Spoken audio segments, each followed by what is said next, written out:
Film yang bertemakan psikopat atau cerita kasus pembunuhan berantai, masih menjadi daya tarik bagi beberapa pecinta film bergenre thriller maupun horor.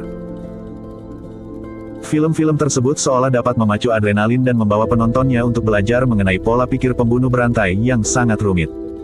Tak hayal film psikopat selalu dibumbui dengan aksi-aksi sadis pembunuhan berantai serta teka-teki yang ditinggalkannya.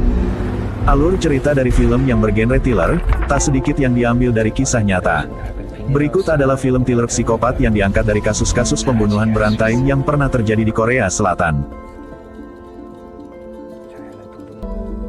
Memories of Murder, 2003. Film ini wajib masuk daftar tontonan kamu di rumah. Pasalnya, film ini diangkat dari kisah nyata pembunuhan berantai di Hwaseong, Korea Selatan, yang terjadi di tahun-tahun 1986 sampai tahun 1991. Memories of Murder berfokus pada para detektif yang berusaha mengungkap kasus pembunuhan berantai, salah satunya adalah Park Do-man yang diperankan oleh aktor Song Kang-ho. Kasus pertama bermula, ketika ditemukan tubuh wanita yang diperkosa dan dibunuh secara tragis. Detektif tersebut, hanya memiliki sedikit petunjuk untuk dilanjutkan. Mereka hanya tahu si pembunuh hanya membunuh saat hujan, saat korban mengenakan pakaian merah, dan saat lagu tertentu diputar di radio. Park Do-man dan detektif lainnya berusaha keras untuk mengumpulkan bukti terkait kasus pembunuhan berantai itu. Mereka bahkan membuat suatu jebakan di tengah hujan untuk mencegah pembunuhan, namun usaha tersebut rupanya sia-sia. Bagaimana kelanjutan kisahnya? Saksikan film Memories of Murder 2003. The Chaser, 2008. Film yang satu ini diangkat dari kisah nyata seorang psikopat bernama Yong Min, yang korbannya adalah perempuan bertubuh langsing yang dibunuh menggunakan palu. Kisah ini juga cukup menggemparkan masyarakat Korea Selatan. Film ini berkisah tentang Ha Jung Ho yang diperankan oleh Ji Yang Min, mantan detektif yang berubah profesi sebagai mucikari. Pada suatu waktu, Jung Ho sadar gadis-gadis yang bekerja dengannya menghilang tanpa jejak setelah dipesan oleh satu nomor telepon yang sama. Untuk memancing psikopat itu, Jung Ho mengutus gadisnya bernama Mi Jin. Alih-alih langsung mendapatkan hasil, pihak kepolisian malah harus menghadapi kasus kriminal dengan sosok pembunuh berantai paling sadis yang pernah ada di Korea. Bagaimana kelanjutan kisahnya? Saksikan The Chaser, 2008.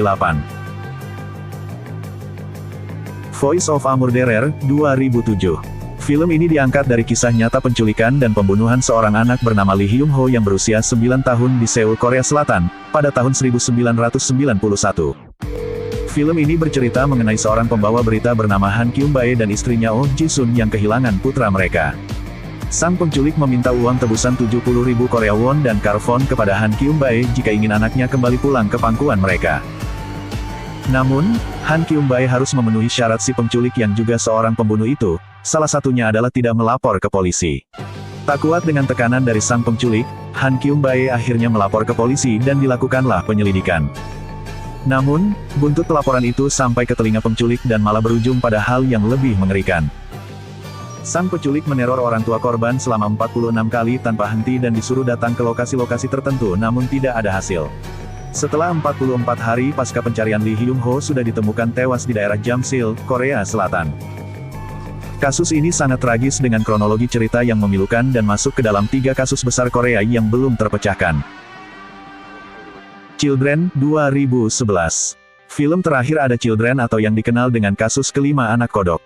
Film ini diangkat dari hilangnya 5 anak di Bukit Waryong pada tahun 1991. Kelima anak itu bernama Woo Chol-won 13 tahun, Jo Ho-yeon 12 tahun, Kim Yong-gyu 11 tahun, Park Chan-in 10 tahun, dan Kim Jong-sik 9 tahun. Setelah dikabarkan menghilang, kasus ini berkembang menjadi berita nasional. Presiden Korea Selatan saat itu, Roh Tae-woo bahkan ikut langsung turun tangan dengan memerintahkan 300.000 personil polisi untuk membantu pencarian 5 anak tersebut.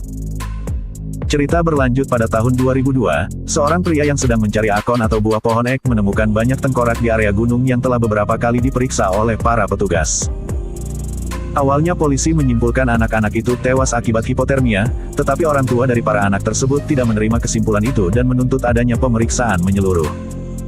Hingga akhirnya forensik menemukan bahwa anak-anak tersebut meninggal karena dibunuh, dengan cara dipukul bertubi-tubi di bagian kepala, dan salah satu bahkan ditembak dengan shotgun.